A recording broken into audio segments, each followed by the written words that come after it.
कनखल में योगी राज श्री परम पूज्य विश्व प्रसिद्ध योग गुरु लाल जी महाराज के सम्मुख हैं। उनसे हम जानना चाहेंगे कि योग के माध्यम से योग एक ऐसी विधा है जिससे बड़े बड़े रोगों का, कैंसर जैसे महाभयानक रोगों का इलाज गुरुदेव कर रहे हैं तथा परम पूज्य गुरुदेवों ने भी किया है।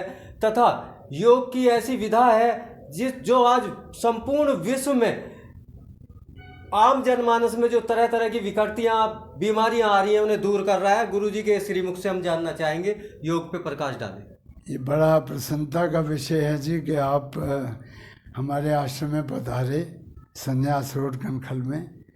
ये मेरे पिताजी ने सन 1987 में स्थापित किया था, लेकिन उससे पहले 1953 में योगेश्वर मुल्कराज महाराज जो मेरे पिताजी के योग गुरु थे, उनको राजा बोबली ने एक हमारे बिल्कुल बाहर निकलते ही लेफ्ट साइड पे योग अभ्यास आश्रम का उनको दान में दिया था प्लॉट।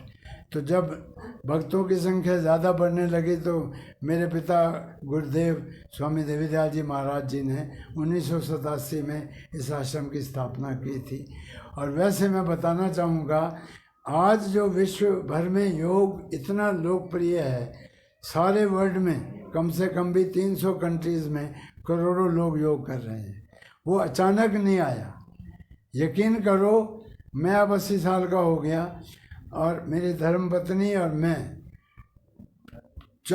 35 साल तक हम दूरदर्शन पे और संस्कार टीवी पे और विभिन्न टीवी चैनलों पे योग सिखाते रहे। भारत में ही नहीं, विदेशों में भी, सिंगापुर टेलीविज़न पे, स्वीडन टेलीविज़न पे, कनेडियन टेलीविज़न पे, बहुत सारे कंट्रीज़ में जहाँ भी जाने का मौका मिला है। योग सेमिनार के लिए जाते हैं हम, घूमने कभी नहीं जाते।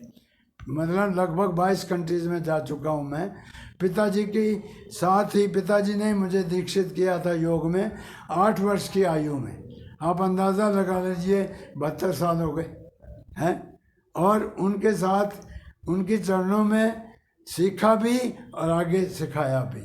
और मैं संक्षेप में अगर मैं ये कहूँ कि योग की पुनर्स्थापना अगर किया किसी ने तो हमारे योगेश्वर महाप्रभु रामलाल जी ने, जिनका बाहर फोटो है, आपने देखा होगा, जटाधारी हैं, अमृतसर में प्रगटे थे, फिर हिमालय में चले गए थे, फिर उनके शिष्य थे मुल्कराज जी महाराज, उनके शिष्य थे मेरे पिताजी योगीराज स्वामी देवीदयाल जी महाराज। तो पिताजी के साथ मिलके हमने भारत में ही नहीं बल्कि विश्व के पटल पर तक योग की पताका फहराई है। और यकीन नहीं आएगा, आज बड़े बड़े डॉक्टर योग को रिकमेंड करते। उस समय कहते थे, अरे निकालो, ये क्या नाक से पानी डाल रहे हैं, निकाल रहे हैं। अब जब कोविड में करोड़ों लोग मरे हैं, नेति ने ठीक किया, कुंजल ने ठीक किया, पवन धोती ने ठीक किया, वस्त्र धोती ने ठीक किया, प्राणायाम ने ठीक किया, आहार ने, व्यवहार और विचार में जब सुधार आता है उसको योग कहते हैं।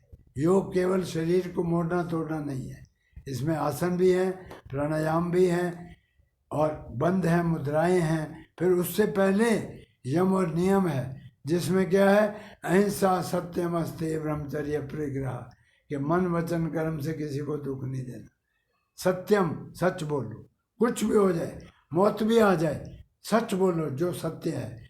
ईश्वर के पास आप हमेशा वास रहेगा, ईश्वर हमेशा आपके ऊपर अपना हाथ बनाए रखेगा। सत्य बोलो, अहिंसा, सत्यम, अस्तेय, चोरी मत करो, जो आपके नसीब में होगा ज़रूर मिलेगा।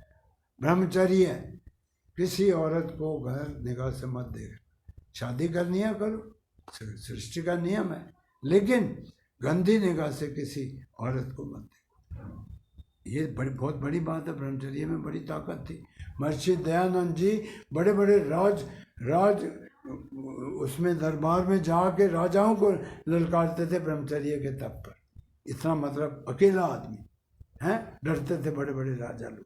वो कहते थे तुम अपना सारी जनता का जीवन खराब कर रहे हो, आदर्श बनो ताकि जनता भी आदर्श बने। उन आदर्शों को अपनाने के लिए हमारे ऋषियों ने बहुत तप किया है। फिर अस्तेय, ब्रह्मचर्य के बाद अपरिग्रह। हाँ, आजकल क्या होड़ लगी हुई है, अधिक से अधिक इकट्ठा करो।